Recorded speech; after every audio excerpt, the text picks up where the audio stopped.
헬라파 과부들과 히브리파 과부들, 초대교회의 면모를 알려주는 연예인들입니다. 은혜 충만하여 성령으로 무장하고 사랑으로 하나 되어 부흥 성장하던 초대교회에 아나니아와 사피라 사건으로 아문이 끼었던 것 같았습니다. 그러나 그들의 범죄에 대한 하나님의 징계와 권위가 즉시 나타남으로써 초대교회는 더 큰 영향력을 발휘하며 힘찬 전진을 계속했습니다. 그렇다고 해서 그들의 복음의 행진이 순탄한 것만은 아니었습니다.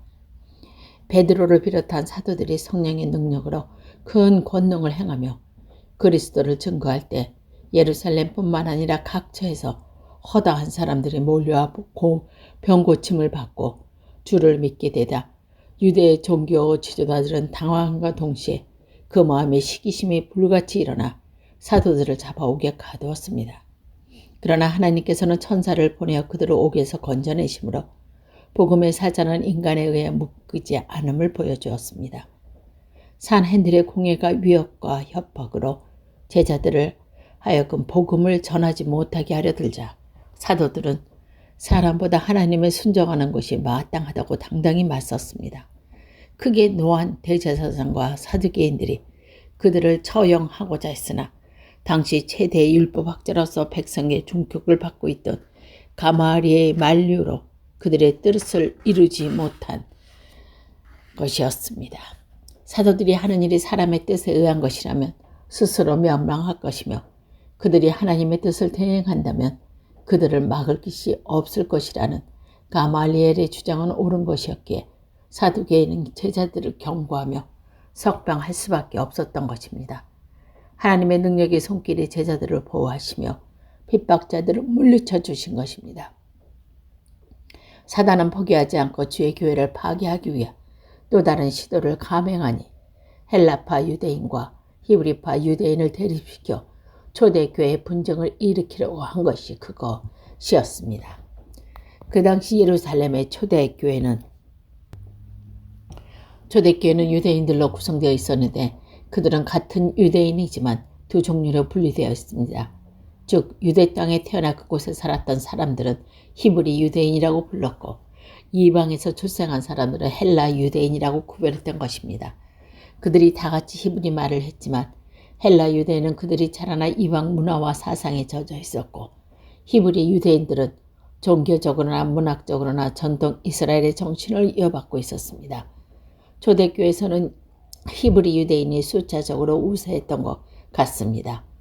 그러기에 열세에 있던 헬라 유대인들이 그들의 과부들과 동등한 대우를 받지 못한다는 원망을 표면화시켰습니다.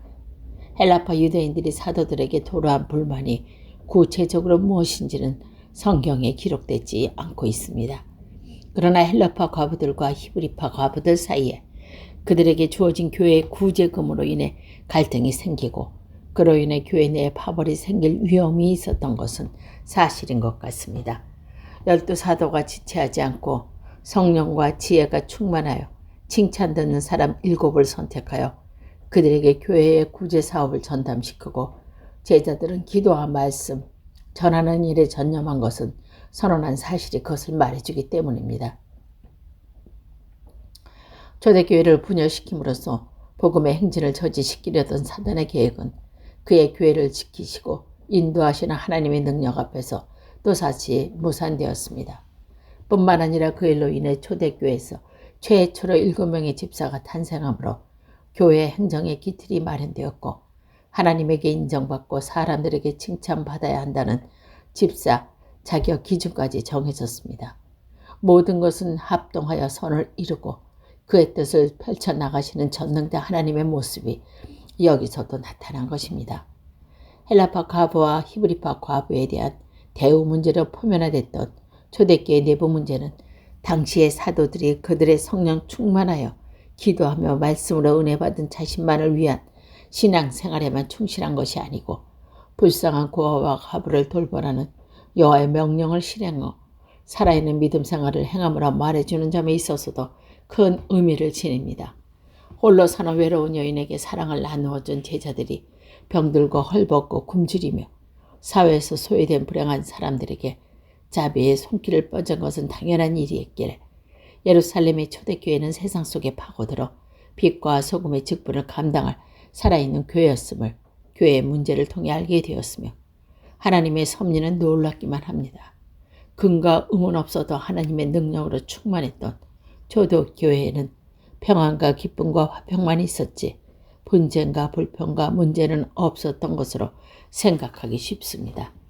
그러나 초대교회 내에서 범죄가 있었고 교인들이 간에 원망과 시기와 질투가 있었으며 그로 인해 교회에 어려움이 생기고 분열에까지 이를 수 있었음이 아나니와 사피라 사건, 그 외에 일어난 헬라파 과부와 히브리파 과부의 대립이 증명해주고 있습니다. 그럼에도 불구하고 초대교회가 그리스도의 부활의 증인으로서 힘차게 전진하고 있었음은 성령이 주시는 지혜와 능력으로 환난과 핍박을 이겨내며 문제들을 해결할 수 있었기 때문이었습니다. 헬라파 여인들과 히브리파 여인들로 인해 초래될 수 있었던 교회의 파탄은 지혜롭게 막아내고 더욱 굳건히 믿음 위에 서서 주의 일을 한 초대교회 성도를 닮아가는 우리들이 되어야 하겠습니다. 다비다. 다비다는 선행과 구제로 참 제자가 된 여인입니다. 사도행전은 복음서가 아니고 서신서도 아닌 사도들이 성령으로 무장하고 복음의 깃발을 들고 예루살렘을 출발하여 로마까지 달려가는 과정을 기록한 책입니다. 아울러 주님의 몸된 교회가 태동하여 환난과 핍박을 이겨내 성장하는 모습을 생생하게 볼 수 있는 책이 사도행전이기도 합니다. 누가는 이 사도행전을 기술함에 있어 베드로와 바울 사도 두 사를 특별히 조명함으로써 성령의 역사로 이루어진 복음의 전파 과정과 역공 속에 세워지고 핍박 속에 자라나는 교회의 모습을 그려주고 있습니다. 이 사도행전 전반부의 주인공인 베드로가 초대교회의 지도자로서 교회의 기초를 다지고 이방인을 향한 전도의 길을 열어놓은 후 바울에게 선교의 바톤을 넘어주기 직전에 행한 놀라운 기적이 있으니 요바에서 죽은 디바에다를 살린 것이 그것이었습니다. 다비다는 요바 초대교회의 여신도였습니다. 요파는 예루살렘에서 북쪽으로 54km 떨어지는 항구로서 그 옛날 요나가 니니웨로 가는 그곳에 이방인들을 구원하라는 여호와의 명을 어기고 다시스로 가는 배를 타기 위해 갔던 도시입니다. 언제 누구에 의해서인지 모르지만 그곳에는 그리스도의 복음이 전해져서 교인이 있었습니다. 다비다는 요파 교회의 모범적인 성도였을 뿐 아니라 교인들의 영적 지도자의 하나였던 것 같습니다. 역사가인 누가가 그녀를 요바에 있는 여제자라고 모사함이 있어 그 사실을 말해줍니다. 누가는 사도행전을 기록함에 있어 사도들의 대표적인 베드로와 바울의 활동을 부각시키려고 했고 그러다 보니 여인들의 활약에 중점을 두지 않은 듯한 흔적이 보이는 점은 지적하는 성경학자도 있습니다. 그런 평가를 받는 누가가 디바다를 여제자라고 불렀다는 사실은 그녀가 성령과 지혜로 충만하여 집사로 선출된 초대교회 7 남자 지도자들과 맞먹는 영역의 소유였음을 말해줍니다. 이처럼 다비다는 사도행전에 등장하는 많은 여인들 중에 유일하게 제자라 칭함을 받은 굳건한 믿음과 탁월한 능력의 소유자였을 뿐 아니라 삶을 통해 지도력을 발휘한 헌신적인 주의 일꾼이었습니다. 그녀는 입술로만 주를 찬양하며 그리스도의 사랑과 부활을 증거한 것이 아니고 선언과 구제를 통해 믿는 자가 살아야 할 삶이 어떤 것이며 구체적으로 어떻게 해야 그런 인생의 행로를 걸을 수 있는지를 실제로 보여준 여인이기 때문입니다. 성경에 나타난 내용으로 판단해보면 다비다는 남편 없이 홀로 살던 가난하고 불우한 여인으로 추정됩니다. 그러나 그녀는 자신의 신세를 한탄하며 소망 없는 삶을 사는 대신 그녀에게 주어진 달란트인 바느질 솜씨를 발휘하여 자기처럼 불행한 과부들에게 옷을 지어 입히고 주님의 명한 이웃사랑을 실천한 한 제자의 삶을 살았던 것입니다. 흙볕들로 지은 작은 움막 속에서 희미한 등불을 켜놓고 요파 해변에서 조개를 캐고 미역을 타서 근근히 살아가는 가난한 여인들과 고아들에게 옷을 지어 입힌 그녀의 선한 행위는 성령의 힘으로 큰 권능을 행하며 설교를 통해 그리스도의 보혈을 증거한 사도들의 복음 전파와 조금도 다를 것이 없는 귀한 것이었습니다. 사도들이 기도의 말씀 전하는 일에 전념하며 승천하시는 주께서 명령하신 부활의 증인의 사명을 감당했다면 다비다는 바느질 사역을 통해 헐벗고 굶주린 이웃을 돌봄으로 복음의 역군이 된 여인이었습니다. 이 귀한 여제자도 다비다가 어느 날 갑자기 병들어 세상을 떠나자 교우들의 충격과 슬픔을 컸습니다.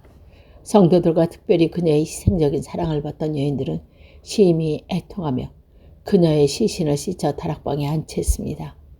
이때 능력의 사도 베드로가 요빠에서 15km밖에 안 떨어진 론다에 살고 있는 기쁜 소식이 들려왔습니다. 그들은 즉시 사람을 요빠로 보내어 베드로를 청했습니다. 롯다에서 8년이나 중풍으로 고생하던 환자를 일으킨 베드로가 오면은 다비다를 살려낼 것이라는 그들을 확신했던 것입니다. 요빠에 도착한 베드로는 다비다가 생전에 만들어준 옷을 보이며 슬피 우는 여인들을 다 내보내고 다락에 누인 다비다의 시체 앞에 무릎 꿇었습니다. 엘리사가 사르밧 과부와 아들을 살릴 때와 엘리사가 수넴 여인의 독자를 소생시켰을 때 연상시키는 장면입니다. 베드로는 생명이 떠난 다비다를 위해 간절히 기도한 후 다비다야 일어나라 고 말하니 죽었던 그녀가 일어나 앉았습니다. 예수께서 죽은 회당장 딸을 살리실 때 그녀의 죽음을 애통하는 사람을 향해 물러가라. 이 소녀가 죽은 것이 아니라 잔다 고 명하셨고 죽은 소녀의 손목을 잡아 일으키셨던 것을 본받아 베드로가 거둔 믿음의 승리였습니다. 다비다는 그녀 자신이 남편을 여인 불행한 여인이었지만 절망을 딛고 일어난 그의 이름처럼 아름답고 보람된 삶을 산 믿음의 여인이었습니다. 그러기에 그의 일생은 믿는 자가 걸어야 할 표변이 되었으며 그녀의 죽음은 많은 사람의 슬픔과 근원이 되었습니다. 그녀의 죽음을 못내 아쉬워 교인들이 베드로를 청했고 능력의 종 베드로는 믿음의 기도로 그녀를 소생시키므로 성도의 죽음은 부활로 연결되었음을 보여줍니다. 살아난 다비다가 어떤 삶을 살았는지 성경은 말해주지 않는다. 그러나 그녀가 더욱 열심히 되어 주를 섬기며 많은 사람들에게 긍휼과 사랑을 베푸는 참 제자의 삶을 산 것은 의지할 여지가 없습니다. 우리들의 삶이 다비다의 삶을 따라갈 때 세상은 밝아지고 하나님은 이 땅에 펼쳐질 것입니다.